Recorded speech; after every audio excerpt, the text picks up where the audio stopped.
Ici, 1 tonne de friture et 6000 moulages sont réalisés uniquement pour Pâques. Mais avant d'avoir ces créations pleines de douceur dans votre bouche, il faut remonter 6 mois en arrière. Dès qu'on a l'idée, on travaille des modèles pour déterminer en fait les besoins de production surtout.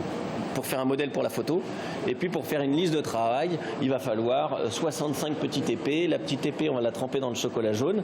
On va lui faire les petits traits marrons pour faire la poignée, ce qui permet d'établir les listes de travail progressives. Chaque pièce est unique et faite à la main. Dans cet atelier, on a le souci du détail et de l'esthétisme. Tous les éléments sont manipulés avec des petites mousses pour éviter les traces de doigts. Avec beaucoup de patience et de précision, les personnages prennent peu à peu forme. Des pièces qui en font saliver plus d'un, et les plus gourmands ne sont pas forcément les plus petits.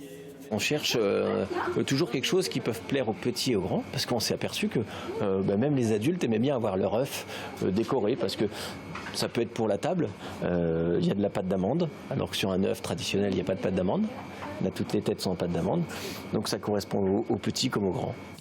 De bécassines en passant par les œufs garnis ou encore les célèbres fritures, la multitude de choix fait tourner la tête des amoureux du chocolat.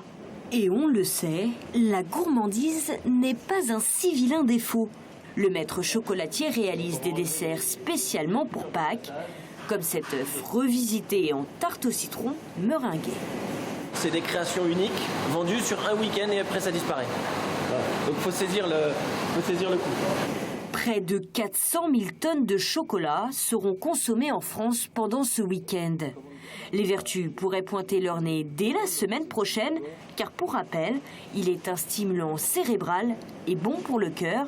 Alors, pourquoi s'en priver ?